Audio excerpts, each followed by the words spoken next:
దేవుని ప్రశస్తమైన నామమునకు మహిమ ఘనత ప్రభావములు కలుగునుగాక. వీక్షిస్తున్న మీ అందరికీ ప్రభువైన యేసుక్రీస్తు నామములో శుభాభివందనాలు తెలియచేస్తున్నాను. ఈరోజు మన దేవుని వాగ్దానం 107వ దావీదు కీర్తన 20వ వచనం. ఆయన తన వాక్కును పంపి వారిని బాగు చేసెను. ప్రియమైన దేవుని సంగమా, దేవుని మాట అవునంటే అవును, కాదంటే కాదు. ఆయన నోటి మాటతో సృష్టిని కలుగచేసినప్పుడు ఆకాశము కలుగునుగాక అంటే ఆకాశం కలిగింది. ఆకాశ మహాకాశాలు కలిగాయి. అందులో అనేకమైనటువంటి గ్రహాలు కలిగాయి. భూమి కలుగునుగాక అంటే భూమి, దాని యందు సమస్తము, నీరు, పెట్రోల్, డీజిల్, బంగారం, కోల్, ఇవన్నీ కూడా కలిగాయి. అంటే ఆయన నోటి మాట శక్తితో కూడుకున్నది, అలాగే స్థిరపరిచేది. ఈరోజు ఆకాశం మనకు కనిపిస్తుంది, స్థిరపడ్డది. భూమి స్థిరపడ్డది, దాని యందు ఉన్నవన్నీ స్థిరపడ్డాయి.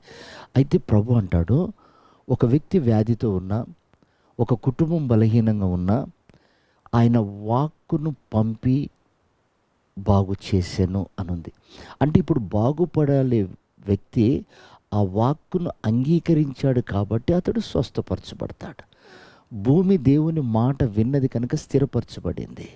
ఆకాశము దేవుని మాట ఆలకించింది కనుక స్థిరపరచబడింది. ఈ రోజున ప్రియమైన దేవుని బిడ్డలారా, దేవుని మాటలో ఎంత శక్తి, ఎంత ఆశీర్వాదం ఉందో ఒకసారి గ్రహిద్దాం.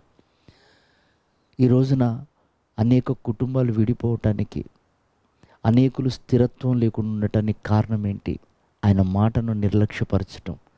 భూమి విన్నది, ఆకాశం విన్నది. ఈరోజు నీవు నేను వింటే మనం బాగుపడతాం, స్థిరపరచబడతాం. కనుక ఆ మాటలో శక్తి, ఆశీర్వాదాలు దాగి ఉన్నాయి. కనుక ప్రియమైన వారలారా, నా మాట వినండి. ఎన్నిసార్లు నా మాటలు వినక మీరు దూరం అవుతారు అని ప్రభు పలుమార్లు బైబిల్లో చెప్పినట్లుగా మనకి తెలుసు. అలాగే మాట వినకపోతే అనేకమైన శ్రమలను ఉంది బైబిల్లో.